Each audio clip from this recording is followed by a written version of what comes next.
Shrestha manamapi Eshachi putram atra surupam Rupam tasagraja muripurim maturim koshtuatim Radha kundam giribaram ahoradikam harvasam rapto yasya pratita kripaya Sri Gurum tam natosmi Gurave Gaurachandrayor Radhikaya Tadale Krishnaya Krishna Bhaktaya Tad Bhaktaya Namo Nama Anandalila Maya Vigrahaya Hema Bhadibhyatskavi Sundaraya Tasmai Mahaprema Rasapradaya Chaitanya Chandraya Namo Namaste Chaitanya Chandraya Namo Namaste Chaitanya Chandraya Namo Namaste Bhaktya Vihina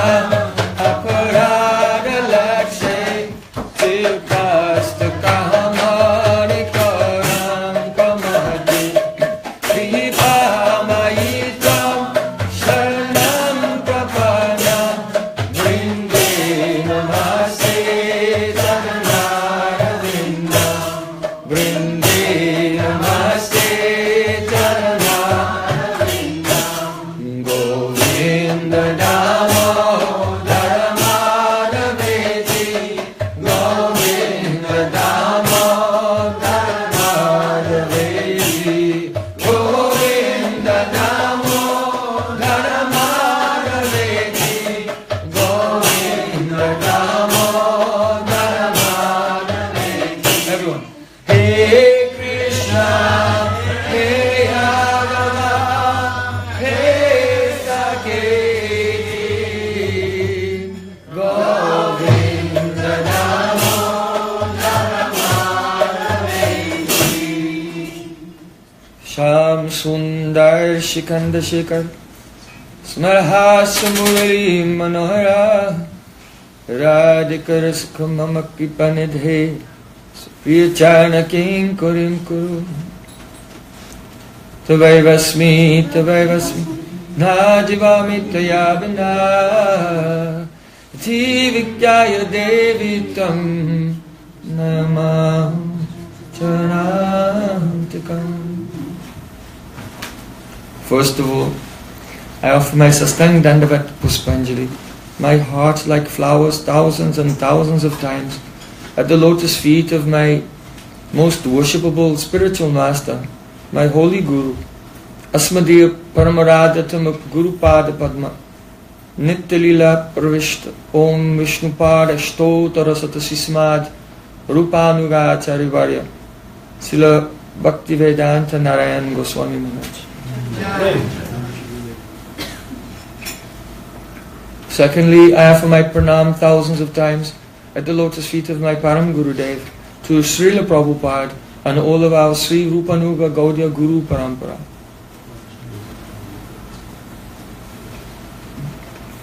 And finally, I offer my pranam to all the assembled Vaishnavas and Vaishnavis, Vancha Kalpatarubhascha, Vipas and Devata, Pututanam.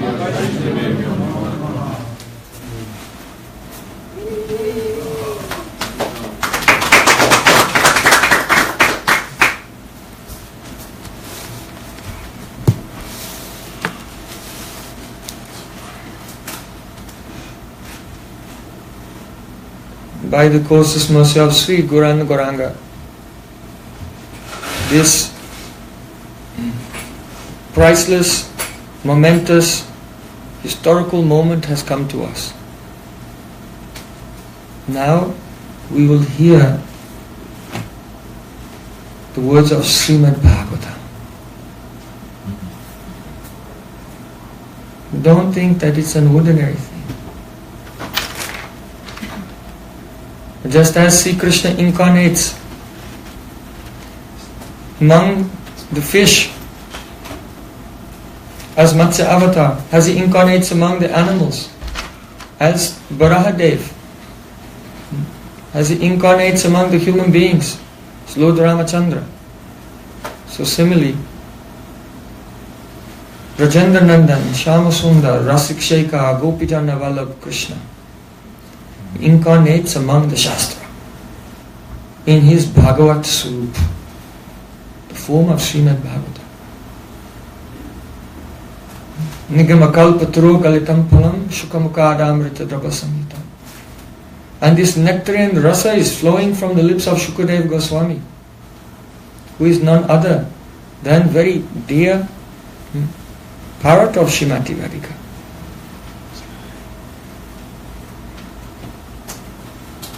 So yesterday, our most dear and beloved Mukunda Prabhu raised the question about the bewilderment, the conditioned existence of the living entity.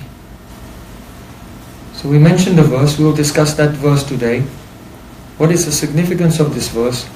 Spoken by Srila Shukadev Goswami, in which he is giving a beautiful analogy to illustrate and help us precisely understand the relationship between the Jiva, Atma, Supreme Lord Paramatma, and the Maya. So we can recite this verse together. It is the 12th canto, chapter 4, verse 33. Gano yadarka prabhavo vidiryate chakshu swarupam ravim ikshate tada yada hyankara upadiratmano jigyasaya nasyati kayanusmaret. Again.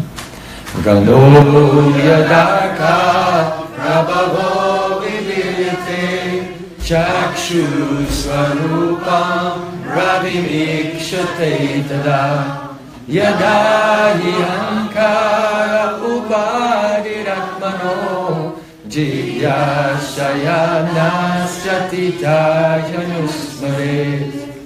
Gano yadaka prabhavo vidiryate chakshu swarupam ravim ikshate tada yada hyankara upadiratmano jigyasaya nasyati karyanusmaret.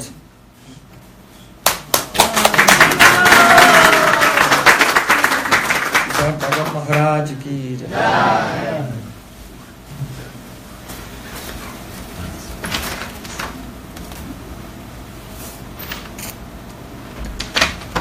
First we'll look at each word, and then the general meaning, and then the profound implications. Gana means a cloud. Yada means when. Araka means the sun. Prabhavo means the power or influence of the sun. Vidiryate means scattered or broken. In other words, the cloud, which is a product of the influence of the sun, when that is scattered, then what happens? Chakshuhu means the eye. Sarupam means the nature, its true nature. Ravim means the sun. Ikshate means sees. Tada, then. So then, when the clouds, which are a product of the influence of the sun, because the the heat of the sun evaporates the water to produce the clouds. Then, when the sun pierces the clouds and breaks through them, then the eye of a person can see its own swarup, its own nature, and the swarup of the sun. Two things. Because when you're in the dark, when everything's dark, then your seeing capacity you cannot realize. So when the light comes, you realize two things. The swarup of your eye, the seeing capacity of your eye, and also the form of the sun. So, this analogy, here it said, so similarly, yadha, when he certainly, ahankara upadi atmano. Atmano means of the atma, of the soul.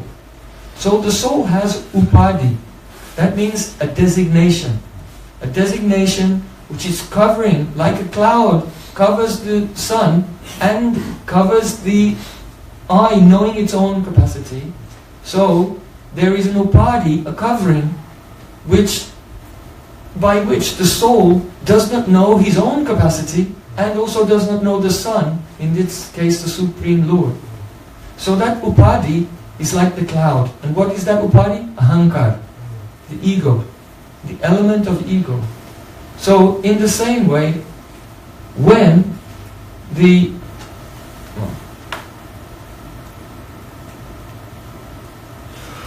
here we are. So when the ahankar upadi, the designation of ahankar, ego, of the soul, nasyati, is destroyed by what? Jigyasaya, by inquiry. Atato brahma jigyasa. When the soul engages in jigyasa, the inquiry into the absolute truth, then the ahankar, he destroys the ahankar, tahi, and tarhi means at that time, anusmaret,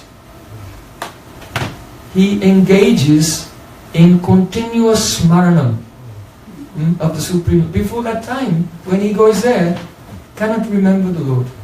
Here, remembrance means not just thinking theoretically, but it means anusandhanam, searching within for the awareness, the consciousness of the Swarupa of the Lord. So it's an internal experience, it's not a kalpana, imagination.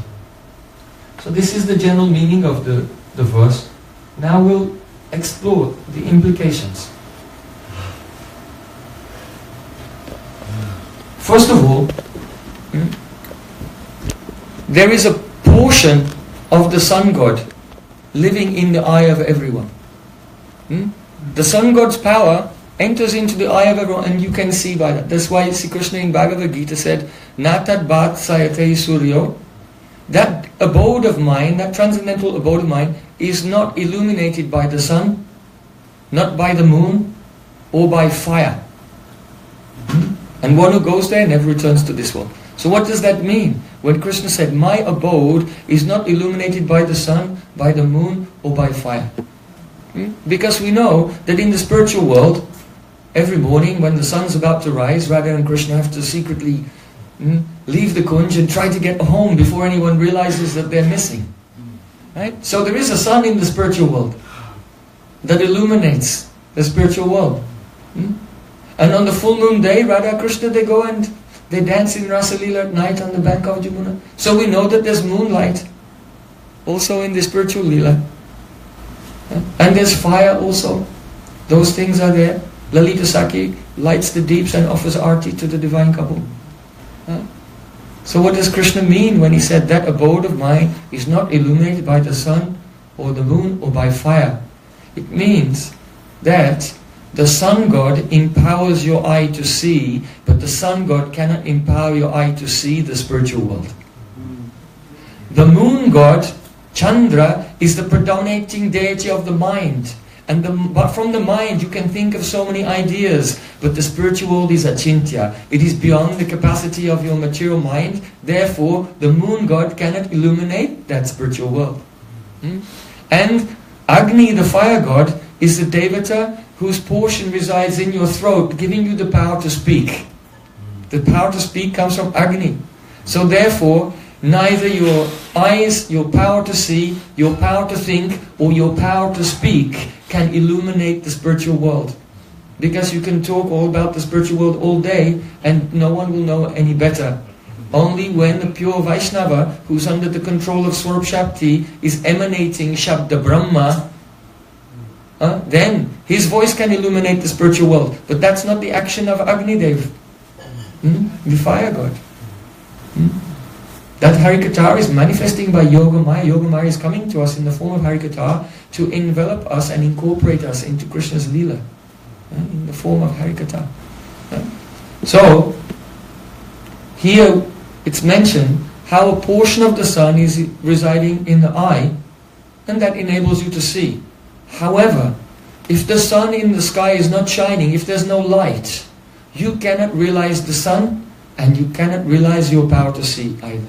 So the swarup of the eye and the swarup of the sun remains unknown if it's covered by a cloud. Now a cloud is a product of the sun. So that means that the sun has two features.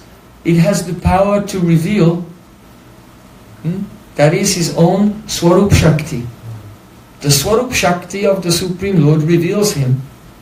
And also he has the power to conceal, that is his external potency, Maya. So his intrinsic potency is a Swarup Shakti by which he is revealed. And the extrinsic potency, the Bahiranga Shakti, is Maya. So that is like one cloud. It's also his energy. Right? So,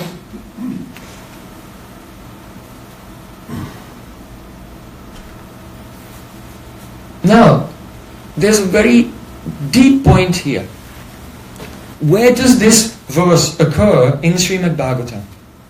12th canto. So in 12th canto, that is the description of the particular topic of Srimad Bhagavatam called Nirodha, the annihilation. We discussed yesterday how there are 10 topics of Srimad Bhagavatam, the Mukti, Nirodha, Ashraya, the last three, liberation, the annihilation of the universe, and the shelter of everything. So the shelter of everything, that is Krishna, that is discussed in the 10th canto. Mukti in the 11th and Nirodha in the 12th. So, as Shukadev Goswami is describing that topic, he speaks this verse. And this is why it's very relevant. First of all, we should see that when your eye cannot see the sun because there's a dark cloud, can your eye scatter the cloud? No. There's no power in your eye to remove that cloud. So similarly, every jiva has no power to remove the upadhi of ahankar. Any jiva cannot get out of Maya by himself. Only when the light of the sun pierces through that cloud, that means by the mercy of the Lord, our ahankar can go away. Not by our own effort, not by our own attainment of jnana. So the Advaitavadis, impersonalists, they say that you can be liberated by the cultivation of knowledge. So if you get knowledge that you're not this body, then you can be liberated. But here Shukadeva Goswami is saying, no, the power is not with you. The power is with His grace. Because you can cultivate knowledge, but knowledge is what? In Gita, Krishna says, Sattvat sanjayate jnanam. Knowledge comes from sattva gun. So, Daivesha Guramayi Mama Maya Duratteya. There are three gunas, sattva, rajas and tamas, and they are all Maya. They all condition the soul. Sukha sangena badnati, jnana sangena chanaga, Krishna said. Hey, sinless Arjun, the person in the mode of goodness is bound by a sense of contentment and knowledge. So it's also binding. So if the impersonalist tries to cultivate knowledge, then he may rise up to a certain degree, increase the level of sattva gun. So his knowledge This is in his manas and buddhi, in his mind and intelligence. So even if he purifies the mind and intelligence and no longer identifies with the physical body, how will he get free from ahankar? Because there's no conceptualization in the ahankar. So he cannot get out by his own effort. Now, the reason Shukadeva Goswami mentions this in the description of destruction, or the Nirodha, is because there are 4 types of annihilation. There is the Nitya Pralay. That's the annihilation of all things that goes on very quickly at every second. Our body at any second is not the same the next moment. Actually, thousands of times within 1 second. There's a constant creation and destruction going on very, very quickly. But because our senses are imperfect, we appear to be one stable unit. Krishna gives the example of the flame of a candle looks like a teardrop. The flame of a candle has a shape like a teardrop. So imagine your body is like that. The flame of it seems like it has a fixed shape, in the same way that the flame of a candle appears like an organized form of a teardrop. But we know that in that flame, millions of reactions are going on at every second. It's never staying the same at any moment, but it just appears to the eye as being one stable, organized form. Our body is like that. So that continuous change and destruction which is going on is called Nitya Pralay. Then there's Naimitic Pralay. Naimitic means the occasional destruction of the creation that takes place every night of Lord Brahma. At the end of Lord Brahma's night, he goes to sleep and there's a destruction, and then when he wakes up he recreates again. That is called the Naimitic Pralay. Then there is the Prakritic Pralay.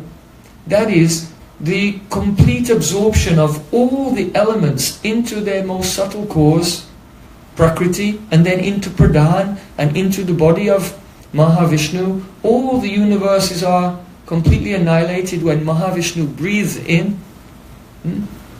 And that is called the Prakritic Pralay, the annihilation of all the manifestation of the elements of Prakriti. That happens at the end of Brahma's life. Once every 311 trillion years, and etc. So Naimitic Pralay, Nitya Pralay, Prakritic Pralay. Now the last type is called the Atyantic Pralay. Atyantic Pralay.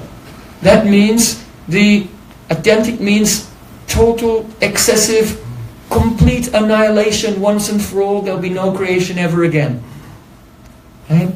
So what is that? That is actually refers to the liberation of the jiva. In other words, when you realize your spiritual form and you go to Goloka Vrindavan, then for you there's no more creation and destruction of the universe.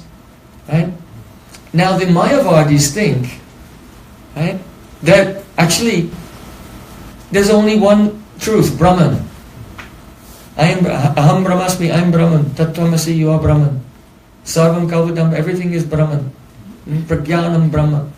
Brahma is only consciousness. So there's only one Brahman. So when a person is liberated, then that's the Atyantic Pralay, the entire universe is annihilated because it was just a projection of his mind. It was just, the universe was just Maya. So here, see, Shukadeva Goswami is explaining, no, it's not like that. When the jiva, one jiva is liberated, doesn't mean that all the universes are annihilated because it was just his subjective creation, solipsism. He's liberated and the universe is still there and everyone else is still there in that universe. Like that. So, therefore he's saying, because a cloud may be covering the eye of one person and the sun shines through and they see the sun and they realize the nature of their eye, but another person somewhere else in the world, the sun is still there, the clouds are still there, his eyes are still there, and they're still in the dark. Like that. So, Yadayankara upadir atmano. This is also very important. Ahankara upadi. The designation of ego which covers the soul is destroyed by inquiry. So each word is very important. The first thing, upadi means a designation. So a designation has to have a substratum.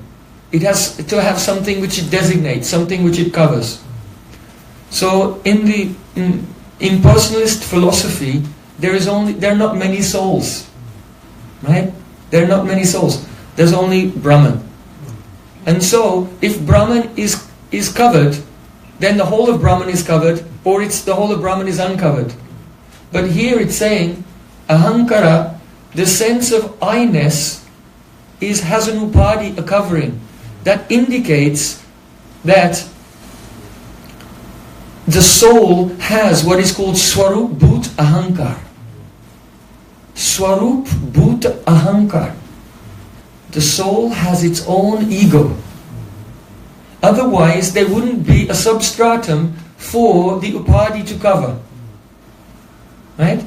Understand? So, every soul, we have an ego. There's nothing wrong with ego. Ahankar means the sense of I-ness, the sense of being an agent. So the soul has Swarup Bhut Ahankar, and there's an upadi, a designation, which is covering that individual, everyone's individual Swarup Bhut Ahankar, spiritual individuality. Now, what is upadi? Upadi means a designation. It means something that does not belong to something else, but is adhyas. Adhyas means superimposed. Just like if you have a crystal and you place a rose next to the crystal. Now if you look at the crystal, it will be shining with red colors.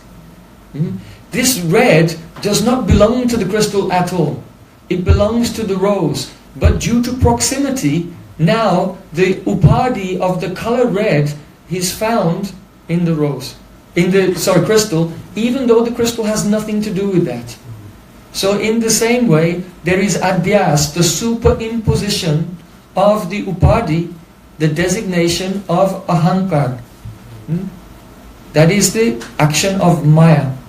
So that is like a cloud in our consciousness, and we have no power to remove it. Only the sun can pierce that. So it's only by the grace of the Lord in the heart that we can overcome the ego. How is it overcome? Jigyasaya. That light, that grace of the Lord comes when we do jigyasa, inquiry. Therefore, the Vedanta Sutra begins. Atato Brahma Jigyasa. Ata means now. Ataha means therefore. Now therefore, Brahma Jigyasa. The desire to know, Jigyasa means the desire to know Brahma, that which is the greatest. So Vedanta is the sixth of the Saddarshans, the six classical systems of Vedic philosophy. So the one before that is a Purvamimamsa, or the Karmakanda philosophy of Jaimini Rishi, which tells us how to perform different sacrifices, different activities to attain the heavenly planets and enjoy stupendous worldly pleasures, luxuries. So, if you study that carefully, you'll notice that whatever you get by following that Purvamimamsa is temporary. So the result of all these sacrifices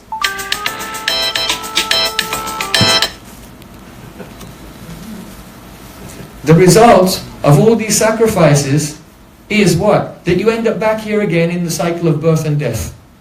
So it's completely futile. Where you started from, you'll go up, and afterwards you'll come back down. So it's futile. Therefore, atato brahmajik.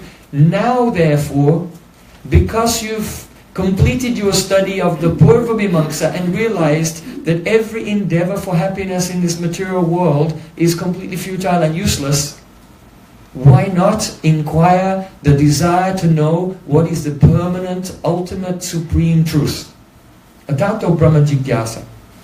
Now, our acharyas have explained that the opening sutras of Vedanta have been commented on by Srila Vyasadeva in his... Please, everyone, phones off. Try to concentrate. The sutras of Vedanta have been explained in the verses of Srimad Bhagavatam. And so the first sutra of Vedanta, explaining the meaning of jigyasaya, atato brahma jigyasa, is explained in the first verse of Srimad Bhagavatam. So where is the first sutra of Vedanta explained in the first verse of Srimad Bhagavatam?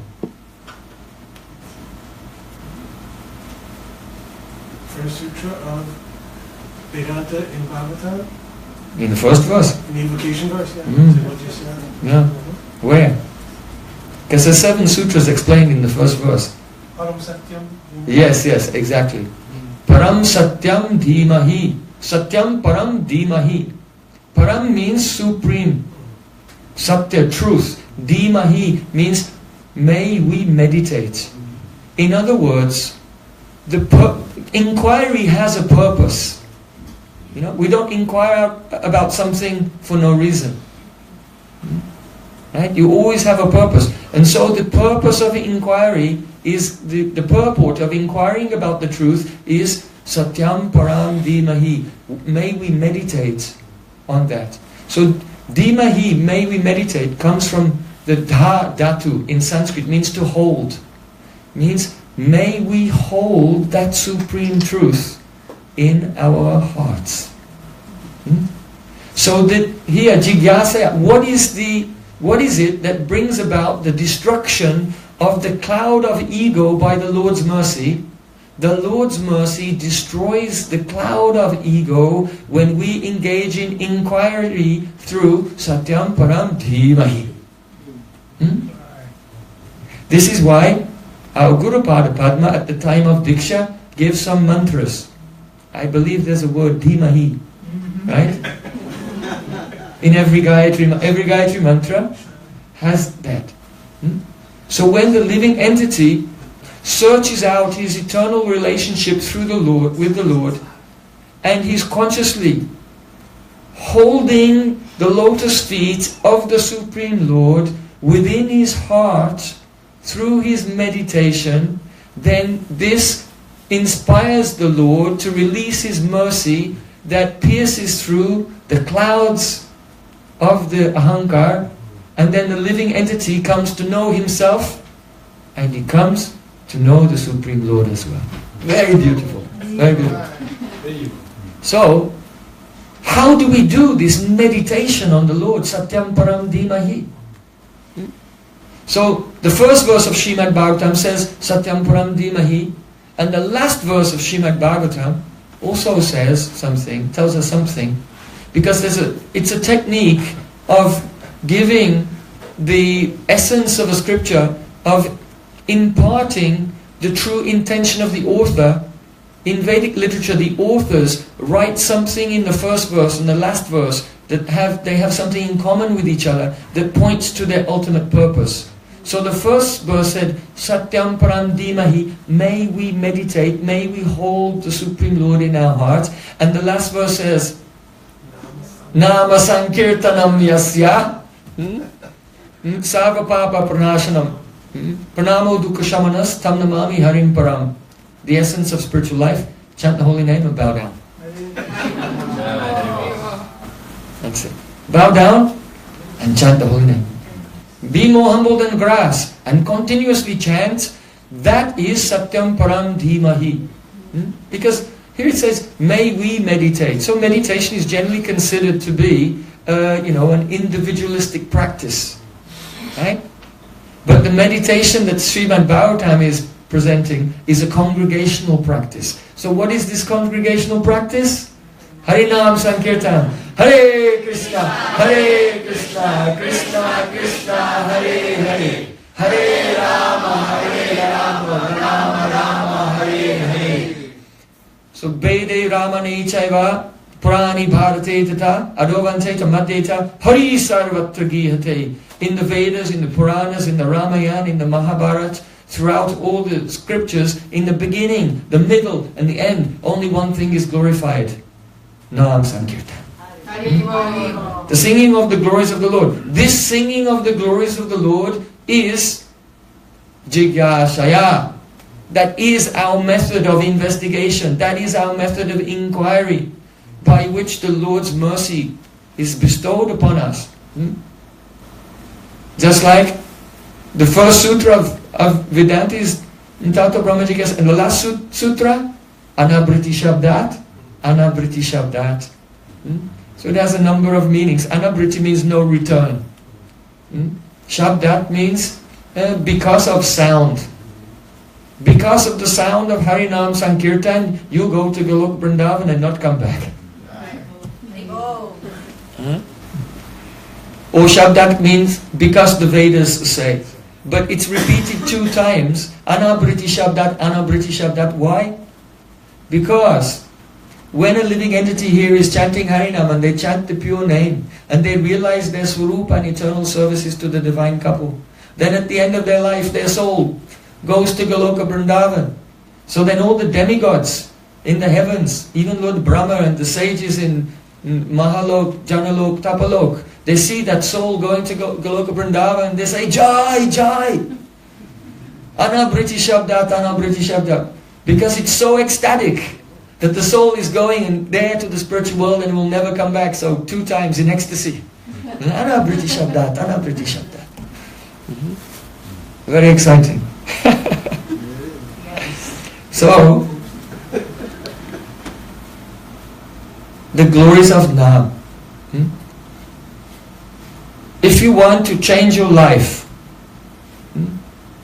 in one day, from darkness to light,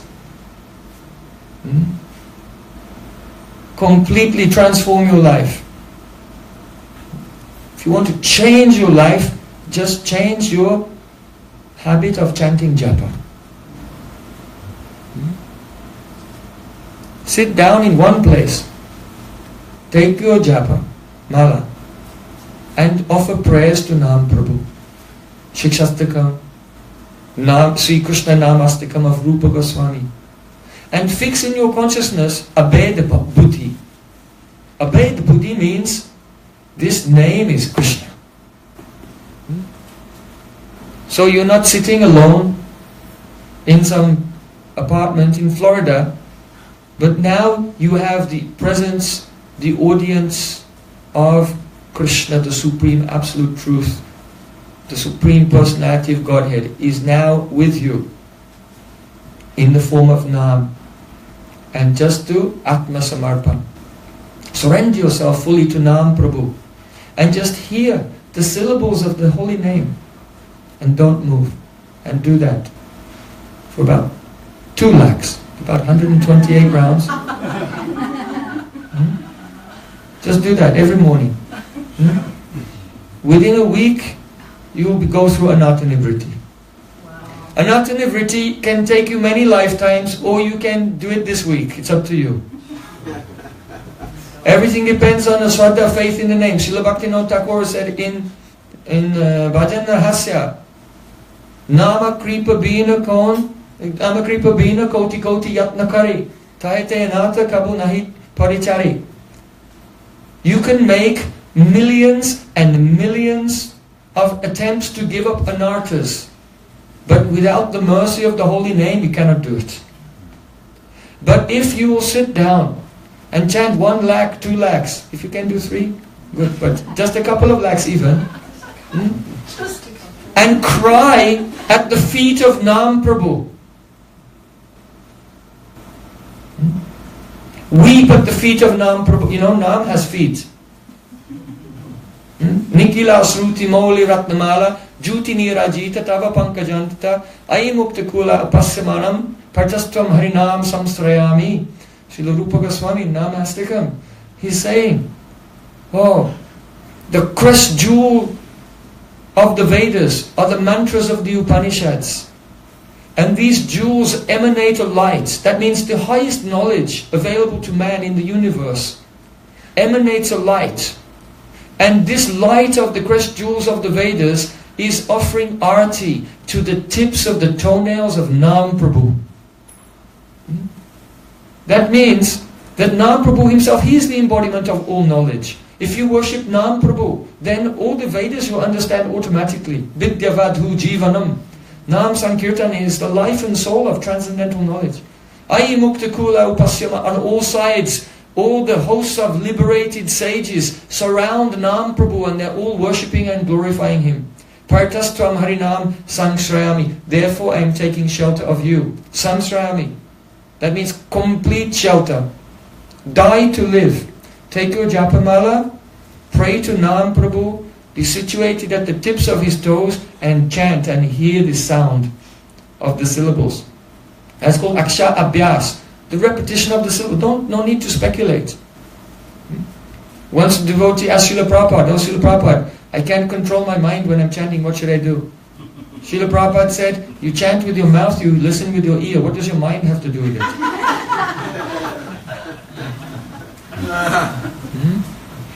But the problem is we don't have the abhay buddhi, strong faith that this name is this Nam is Krishna himself. So we don't want to spend time with him. So Harinam Samsrami, I take complete shelter of just sit chant 4, 5, 6, 7 hours and see what happens. So Nam Prabhu is Om Tat Sat, self-manifest. He reveals himself. Sri Chaitanya Mahaprabhu in the second verse of Shikshastakam tells us exactly how to enter into Nam Bhajan. Nam Namakari Bahuda Nija Sava Shaktis Tatrapitani Amatas Marnena Kala Etadrishi Tavakipa Bhagavan Mamapi Durdaiva Midrishamiha Janinanuraga. Means, oh my Lord, all your Shakti is in your names. That means your internal potency is in your name. Your divine abode is in your name. Your form, your qualities, your associates, Lalita, Vishaka, Srimati, Radhika, Rupa Manja, everyone. All the Shaktis are in Krishna's name. So this means that Nam Prabhu has Vastu Shakti. He has his own power. Vastu Shakti nahi buddhir apekshate. The definition of Vastu Shakti, that a substance has its own inherent power, is that power is not dependent on your buddhi, your conceptualizations. Just like fire, if you touch fire it will burn you. So in the same way, Mahaprabhu is saying, just know that all power is in Nam.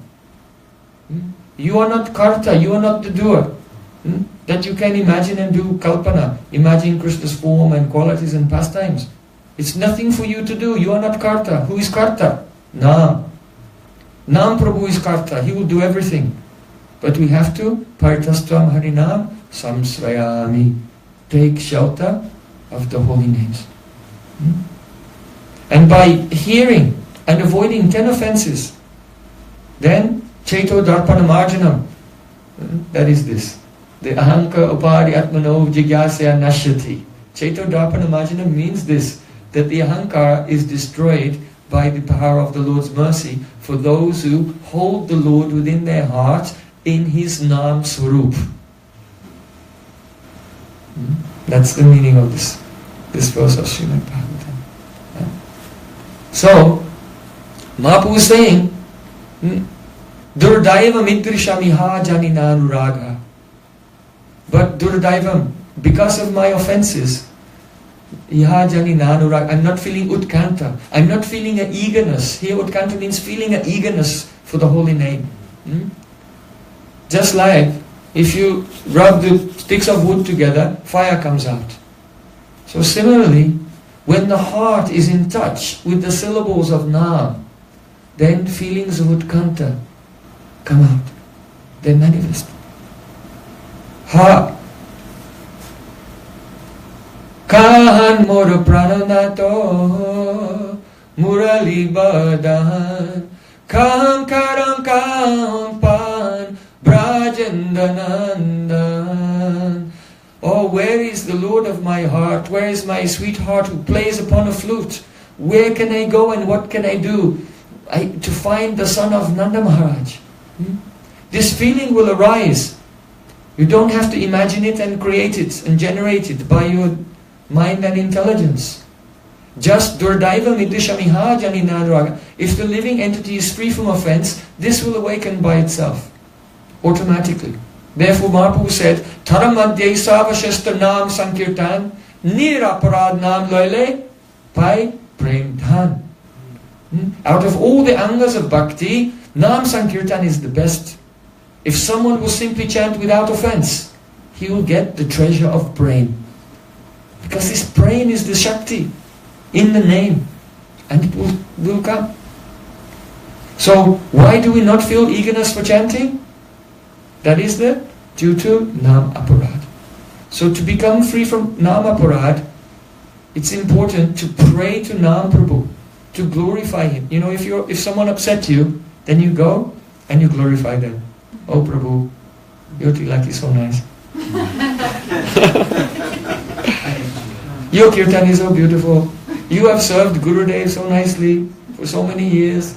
You cook so nicely for the deity. You decorated the deity. Glorify the devotee. All their qualities. Gradually, slowly they begin to accept you as their Kripapatra. So in the same way, every day offer prayers to Nam Prabhu. Propitiate Nam Prabhu. So that Nam Prabhu will be eager to overlook our offenses. Nama parada yukta nam nama neva harantyagam. In Padma Purana it said, for those who have committed many offenses to the name, then name himself will forgive them if that person chants continuously. And then the other process is this. To serve the devotees who are chanting purely. Because Krishna, he said, Bhaktar Bhakta Jana Priya, what to speak of my devotee being dear to me, even the devotee of my devotee is dear to me. So Nam Prabhu is moving here and there, even now, and he's doing a Leela. The Leela of Nam Prabhu is to find a devotee, enter into his heart, dance upon his tongue, destroy his ahankar, awaken his realization of his spiritual form and take him to Golok Vrindavan. This is Nam's Leela. And that Leela of Nam is going on today. Can go on today, can go on tomorrow morning in Japa period. So Nam Prabhu is always looking for someone where he can perform this Leela. But to whom is he attracted? So Bhaktar Bhakta Jana Priya, Nam Prabhu is attracted, not only his devotee, but the devotee of his devotee is dear to him. So if we serve those Vaishnavas who are chanting Shuddha Nam, the pure name, then Nam Prabhu becomes attracted to us and liquidates the reactions of all of our Namaparats, of all offenses, and then his mercy comes. Therefore, Sri Chaitanya Mahaprabhu said, Prabhu kare Vaishnav seva, Nama Sankirtan, Dui karo shigra pabe, Sri Krishna charan. Chaitanya Mahaprabhu said, chant the holy names and serve pure Vaishnavas. By these two things you can very quickly attain the lotus feet of Sri Krishna. So our Srila Rupa Goswami in Namastakam, he said, Vacham vachakam mitudeti bhavato nama swarupa dvayam purvasmat parameva hantakaranam tatrapi janimahi yastaspin vihita parada nivaha prani samantaj bhavat asenidam upasasopi hi sadanandam buddho bhajjati.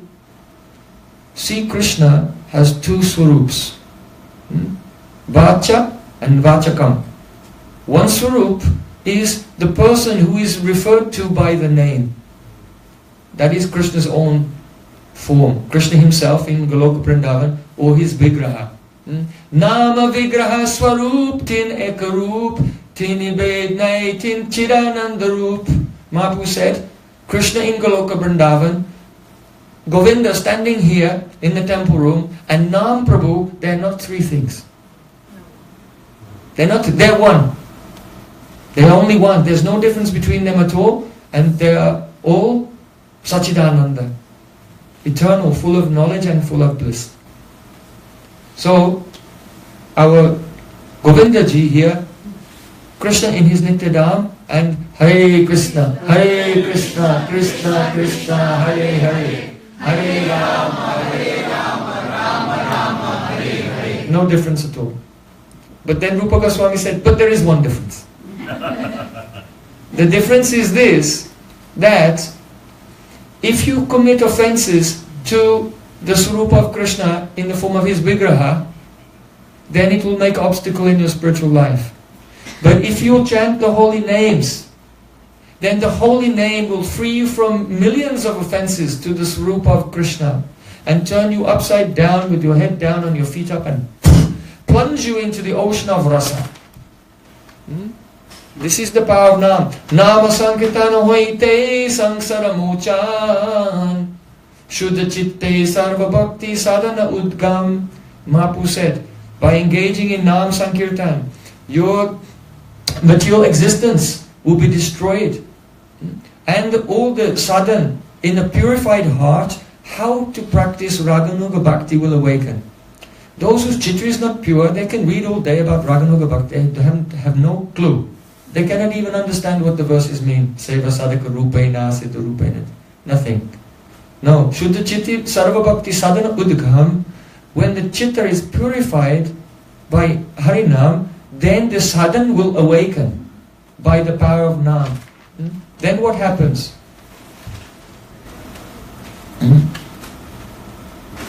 The prema prapti.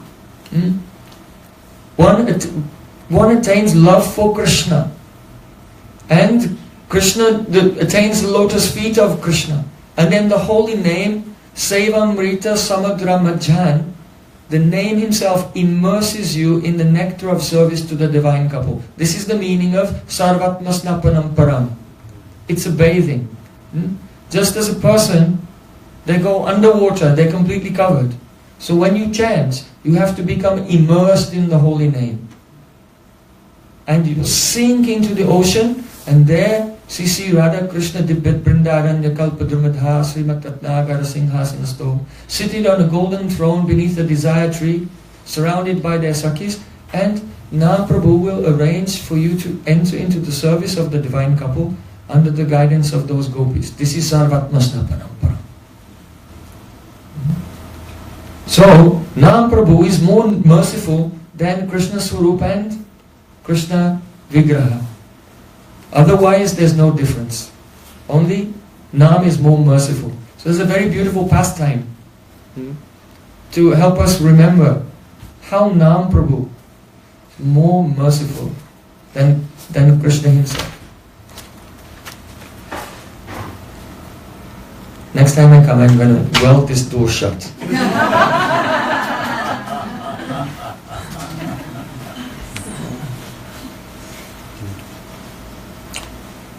Once, perhaps you know that Supreme Lord Ramachandra, when he was in exile, the demon Ravana came and by a trick distracted him and kidnapped Sita Devi and took Sita Devi to the Sri Lanka, and Lord Ram was searching for her everywhere. After many years, with the help of Hanuman, he discovered where she was. And he set off with an army of monkeys and bears, and there was a big war. He defeated Ravan, and Sita and Ram were united.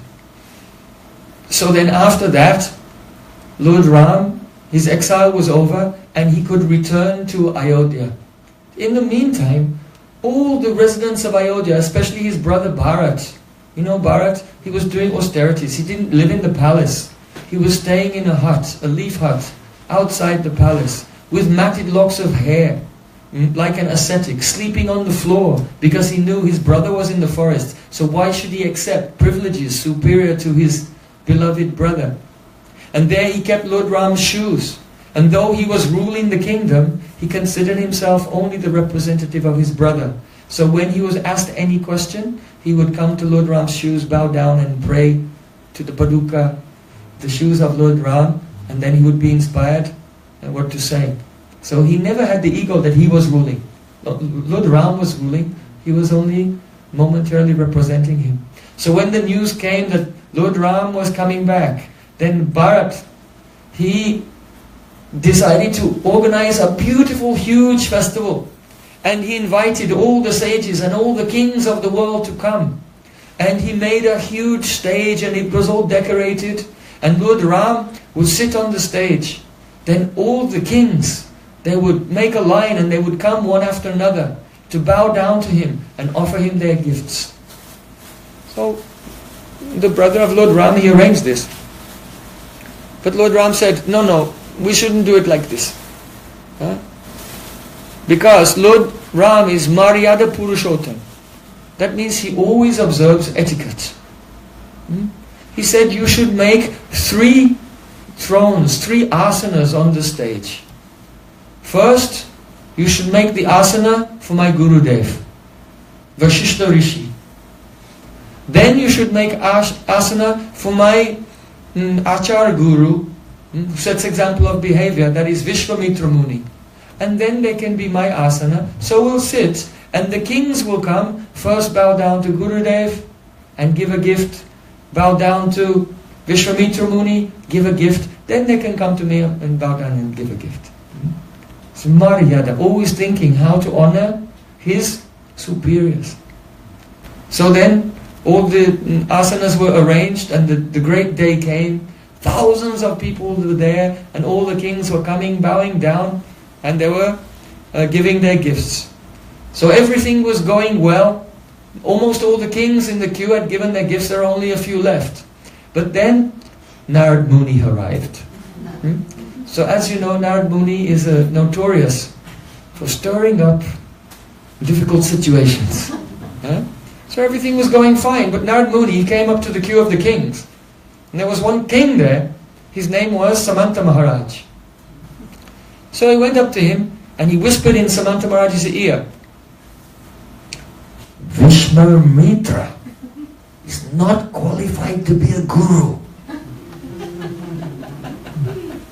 So don't give pranam to him. So then Samanta Maharaj was saying, oh, Narad Muni is a great rishi, I should follow his instructions. So then the king came onto the stage in front of everyone. He bowed down to Vashishta Rishi and he gave a gift. He walked straight past Vishwamitra and bowed down to Lord Ram. Before he could give his gift, Vishwamitra was furious. Just, so down and then walked straight past him. In front of everyone he'd been insulted. Vishwamitra just got up from the Vyasasana and stormed away. So when he stormed away, then Lord Ram was, oh no, an exalted personality who is worshipful to me, who I've invited here, has been insulted. I have to pacify him. So then Lord Ram got up and he ran out after Vishwamitra Muni. And he bowed down at his feet. He said, oh Maharaj, please forgive me. What can I do to please you? How can I pacify you?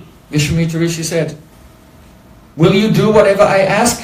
He said, yes Maharaj, whatever you say I'll do. I promise. Make a vow. He said, I promise. I take an oath that whatever you ask me, I must do that. I must please you. So then Vishwamitra Muni said, cut off the head of Samanta Maharaj and offer it at my feet. So then Lord Ram was... Because in Vedic culture, Samanta Maharaj was also invited there by him. He's a guest. Right? So in Vedic culture, Atiti, a guest, has to be honored like Lord Narayan. So then Lord Ram said, oh Gurudev, I have one question. Is it proper etiquette to cut off the head of your guest?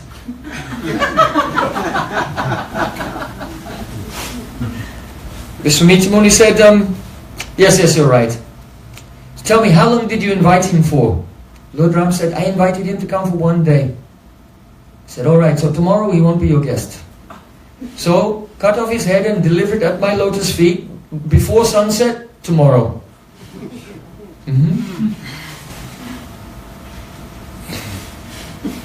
So then in the meantime, Sumanta Maharaj, he was overhearing all of this. And he was trembling. I only have now, about 36 hours to live at the most. The rest of this day, and by tomorrow, then I'm finished. So he was completely disturbed. And he was thinking, the rishis, rishi means one who sees, one who has a vision, one who understands what's going on and has a vision also for the future. So the rishis are those members of society who are watching over all the people and deciding, what can we do to benefit everyone? Just like the sages of Naimisharanya. They got together when Kali Yuga was beginning and they were thinking about the future of Kali Yuga, how it would be so terrible. how it will be like it is now. And they were thinking of 5,000 years ago, they were thinking of us. What will happen to them? And they were thinking, what can we do to uplift them? You see? So this is the nature of a rishi. So the king was thinking, the rishis are always watching over us and giving us good advice, so our life will be auspicious. But I just followed the instruction of this rishi, and now I'm going to be killed. I'll be decapitated within 36 hours. So how is it that this great calamity has fallen upon me? So he quickly ran to Narad Muni. He said, "Oh Maharaj, Maharaj, I followed what you said, and now Lord Ram's going to kill me by tomorrow night." Narad said, "Why did you do that? You're a king, you're supposed to think for yourself. If someone tells you something, you have to think about it and weigh up in your mind whether it's right or wrong, and then you can do it. Don't just do anything that anyone says. Don't just literally interpret everything." So then Sumanta Maharaj felt completely helpless. So then Narad said, "All right, don't worry. I can help you. I can call a Viman, a flower airplane, and I can take you very quickly far away to Gandhamadana mountain. And I'll leave you there for the whole day tomorrow, and then after that I'll bring you back. So if he cannot find you by tomorrow evening, then you'll be safe, so no problem." So then Sumanta Maharaj, he said to Narad, "Thank you so much. I appreciate this so much." So then Narad Muni, by his mystic power, he called one Viman, and they got on it, and they flew very quickly to the Gandhamadana mountain. Narad Muni dropped him there, and flew back to Ayodhya. So then, Sumanta Maharaj, he was there in the mountains. There was no one around for miles and miles. He thought, this is a relief. Now I just have to wait one day, everything will be okay. So while he was sitting there, then he heard a sound. He heard a sound. Raghupati Raghava Raja Ram Patita Pavana Sita Ram Raghupati Raghava Raja Ram Patita Pavana Sita Ram Sita Ram Sita Ram Sita Ram Jaya Sita Ram Sita Ram Sita Ram Sita Ram Jaya Sita Ram. And he looked and he saw in the distance Hanuman was having kirtan. And then he noticed, he tried to hide, but then he saw Hanuman had seen him. Then he thought, oh no, Hanuman is bound to tell Lord Ram that I'm here. He can just jump in a second and tell him, and then my escape plan will be foiled. So then at once he saw that there was no other option. And Sumanta Maharaj ran and he fell at the feet of Hanuman, and holding onto his feet tightly he was crying, "Save me! Save me! Rakshamam! Rakshamam! Please save me! Please save me!" Hanuman said, "Chant the holy name of Ram." Because Ram Nam can't save anyone. But the king, he wouldn't listen. He was just saying, "Save me! Save me! Save me!" He said, "All right, I'll protect you. Save me! Please take a vow that you'll protect me." So Hanuman, he dropped water on the ground. He said, "I take an oath in the name of Lord Ram that I will protect you. If anyone tries to kill you, they'll have to kill me first." So then Sumanta Maharaj, again, he felt some relief. So okay, now I'm safe. So then he was relaxing somewhat. In the meantime, back in Ayodhya, the next day came and time was passing. And Lord Ram had made a promise to Vishwamitra Muni that by sunset he would execute Sumanta Maharaj. And Lord Ram is such a, if he gives his word, he cannot, he's Maryada Purushottam, he cannot go back on his word.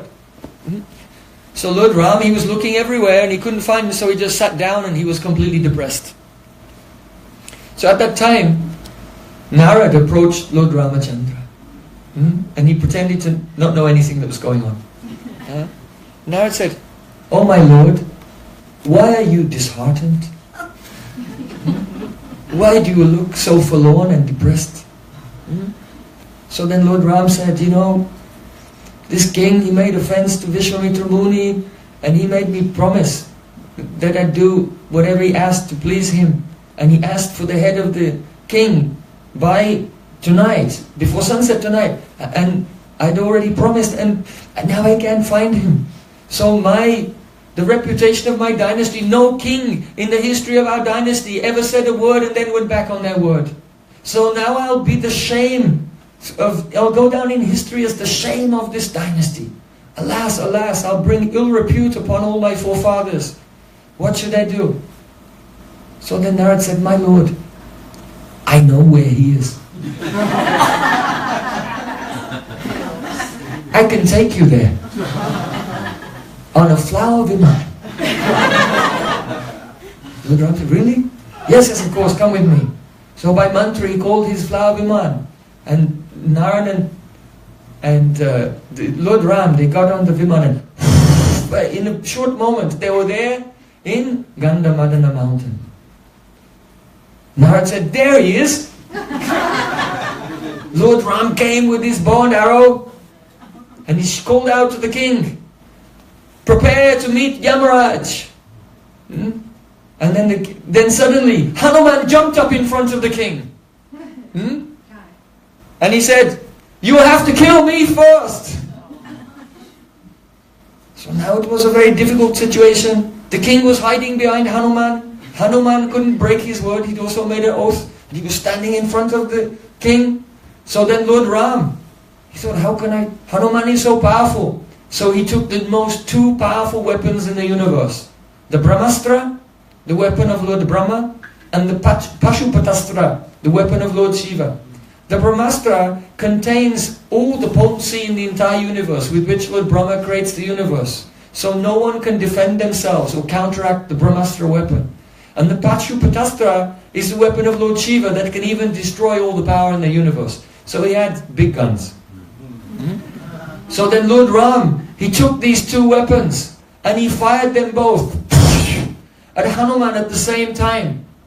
So you know these Vedic weapons, they're actually alive.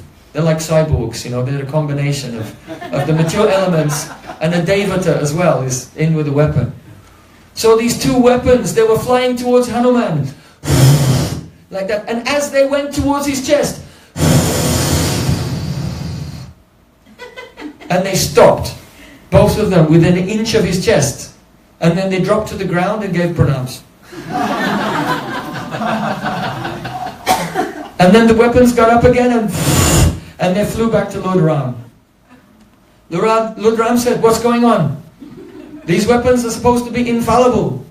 So the two weapons with folded hands, they said, "My Lord, we were trying to carry out your instruction. But as we were approaching the body of Hanuman, as we got so close, we saw that coming out of the pores of every pore of his skin, of his body, was the name Ram, Ram, Ram." And when we looked, we saw the name was coming out of every pore of his skin, and manifest in the name was you and Janaki, Sita Devi. So what could we do? We could only give pranam. So we gave pranam and we came back. So then Ram was in a dilemma. Just then, flat airplane arrived. It was Narad with another passenger. This time he bought Vishwamitra Muni.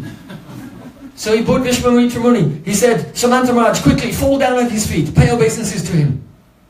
So then Samanta Maharaj, he fell down at the feet of Vishwamitra Muni. And Narad Muni quickly said, "Maharaj, you wanted his head at your lotus feet?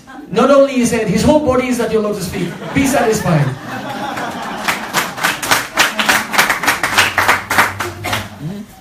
So then Vishwamitra Muni, he was satisfied.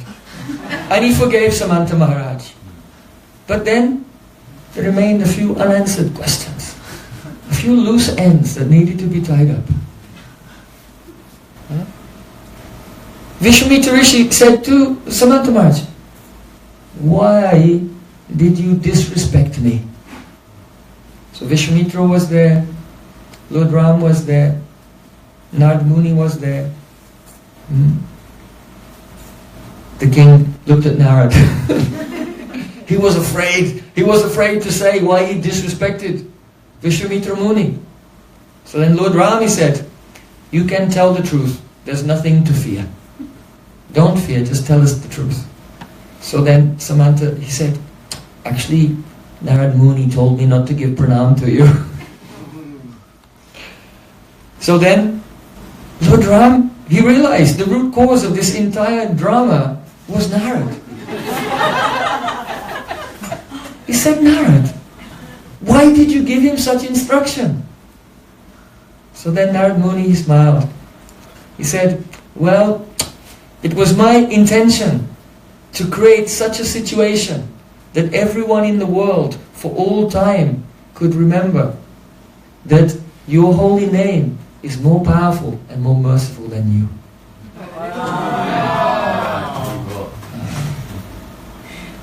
So Srila Rupa Goswami has written, "Vacham vachakam tudeti bhavato nama swarupavan." Krishna has two swarups, but of these, Nam is more kind, more merciful. Sri Krishna is coming once in a day of Lord Brahma, once every 8,640,000,000 years. And Nam Prabhu may come and dance on your tongue as soon as you give up the offenses to the holy name. First chant Nam Abbas, and then after that, Shuddha Nam will come. And deliver one and bestow Krishna prem. Perhaps you know,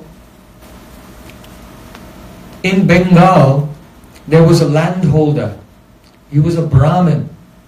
He was very learned Brahmin, and he was ruling over a large piece of land. His name was Subudhi Roy. Yeah?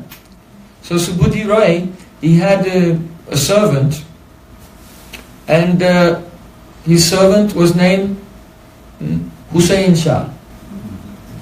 And he employed this servant to excavate a large lake. It was very expensive to excavate this lake and build the ghats, the steps and everything. And in the course of this construction project, there was some funds were lost, it was a disaster, and Subudhi Rai became really upset with his servant, Hussain. So he had him whipped. But then, after that, actually he didn't take it so badly, because he realized he'd made a big mistake, he'd made a disaster, he really deserved it actually. But then he continued to serve, and Subudhi Rai was very kind to him. Slowly, it happened that he was appointed by the Muslim emperor to then become the king later of that area. So he went from a low position to a very high political position over some years. So at that time, when he became the king, he always remembered, now he became Nawab Hussain Shah, right? So then at that time he remembered, when I was really a nobody, and Subudhi Roy gave me a chance, he gave me employment, and he was very kind to me, he really helped me in my life. Okay, sometimes I made a mistake and he was harsh, but I deserved it. And he was remembering that. So one day, he was lying with his wife, and his wife was caressing him, and she looked on his back, and she saw scars on his back. So his wife said, "How did you get these scars?" He said, "Oh, I made some mistakes when I was younger, and I got whipped, I got punished for it." His wife said, "Who did it?" He said, "Oh, it was one person named Subudhi Roy." "Oh, but now you are the king, now you have so much power. I want you to kill him." She couldn't tolerate that someone had whipped her husband. "You must," and she nagged him again and again, "You must put him to death." But he was very kind to me, and it was my fault. So she pushed him again and again. And then she said, "All right, if you're not going to kill him, at least just take away his Brahmin caste."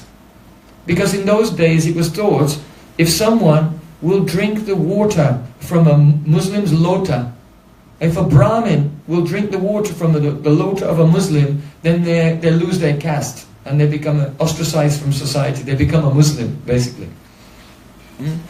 So then he said, no, that's work for him, that's worse than death. But she pushed him again and again. She nagged him. So in the end, he had to do it. So the lotus that the Muslims use, that means the lota that they take to wash themselves when they answer the call of nature in a field. Right? So he came with his men, and they opened his mouth, and he sprinkled water from that kind of lota of a Muslim in the mouth of Subhuti Roy. And then Subhuti Roy was, oh no, now my whole life is ruined. And he was ostracized from the Brahmin society. He's a Muslim now. That's the way it was in those days. So then he took that opportunity. He thought, now I've become a Muslim, and Muslims are very sinful, and they go to hell.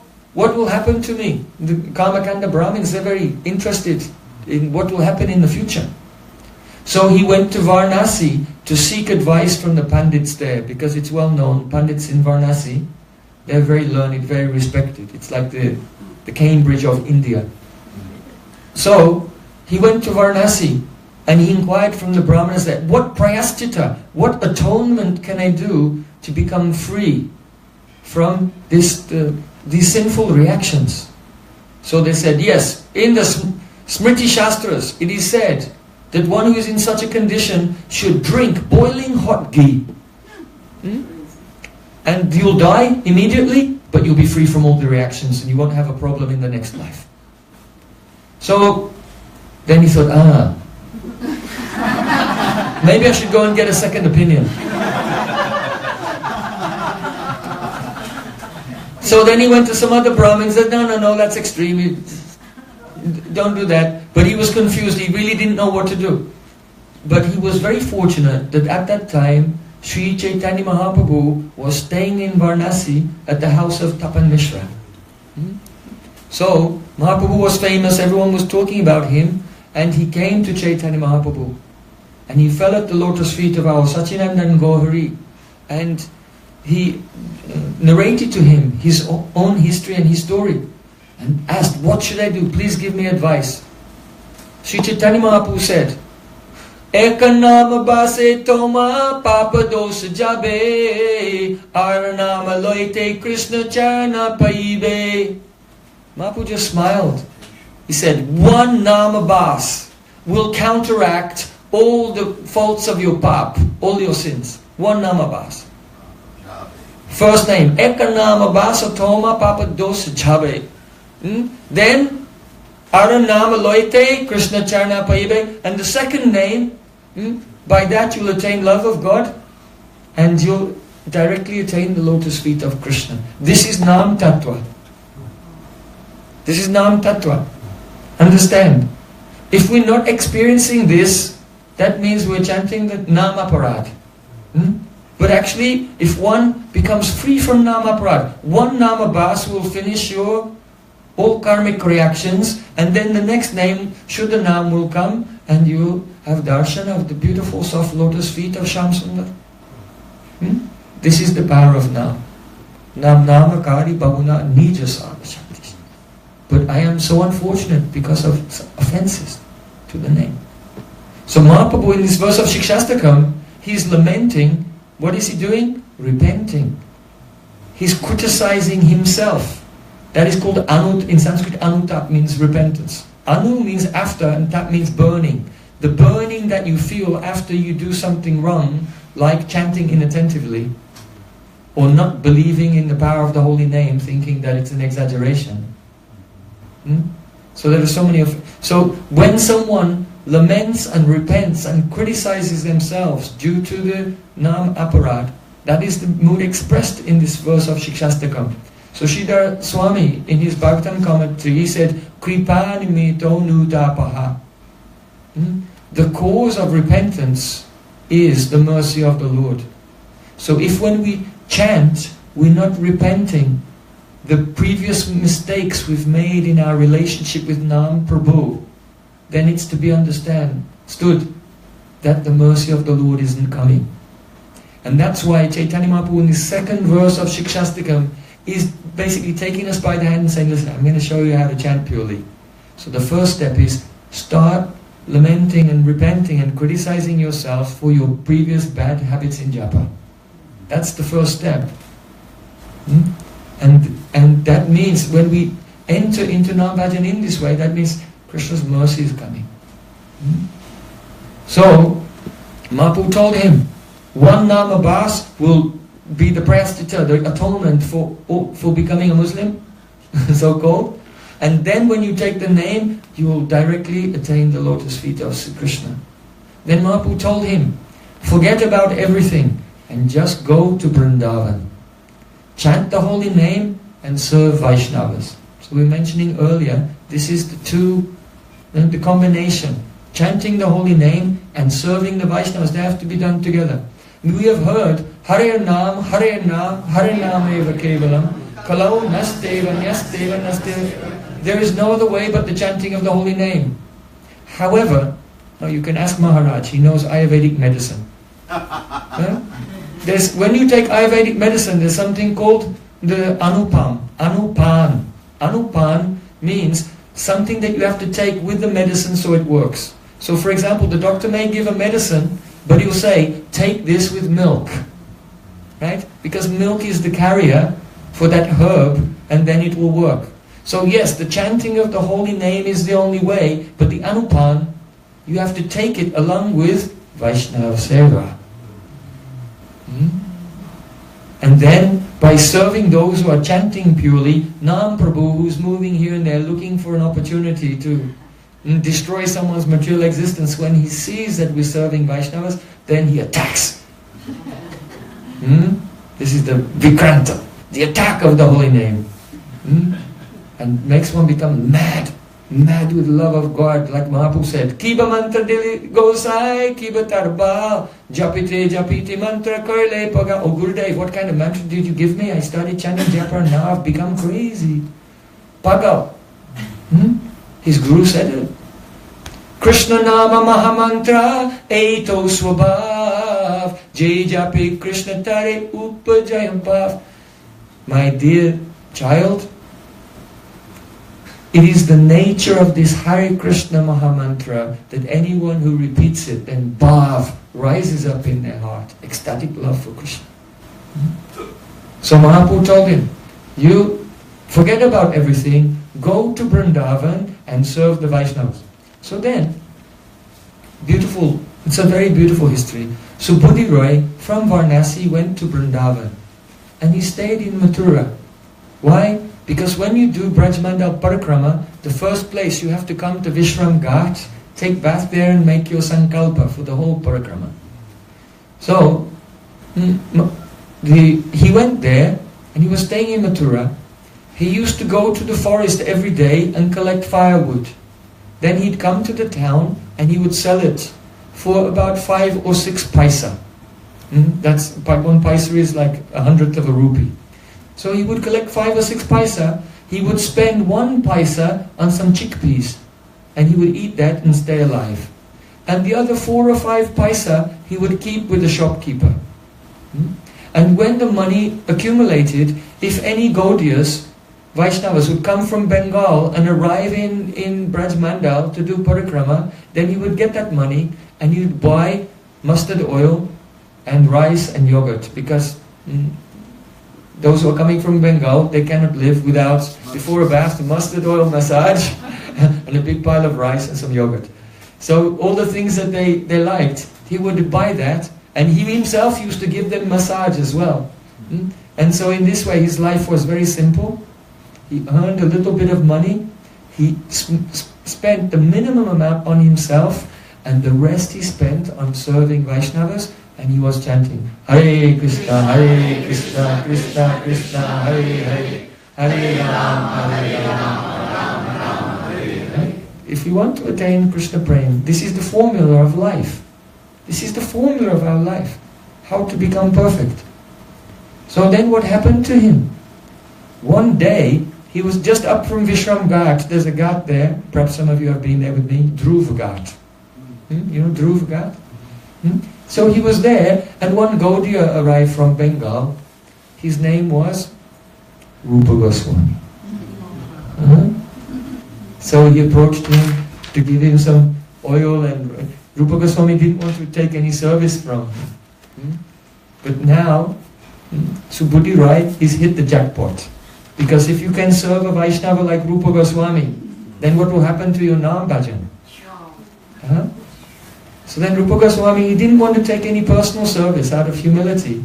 But it was his first time coming to Braja. He asked him, can you show me around? He said, yes. And Subhuti Rai was the first person to take Rupa Goswami through the 12 forests of Braj on Braj Mandal Parikrama. This service he rendered to him. And what was the result of that service to the Rasik Vaishnavas? He realized his Swarup, that he was a gopi named Gunachuda Sakhi, who is a gopi serving in the group of Tunga Vidya, one of the Astasakis of Radhika. So, this is the path of bhakti. With great determination and humility and repentance, take full shelter of chanting japa. Not a few rounds, 16. Gurudev used to say 16 rounds is like a drop of water in the desert. If you're wandering in the desert, Sisi Radha Govinda Juki, and someone gives you one drop of water and it falls in the sand, then what will it do? Nothing. So we have to increase our japa, 32, 48, 64, 1 lakh, 2 lakhs, like this, and try to serve pure Vaishnavas, like Srila Rupa Goswami.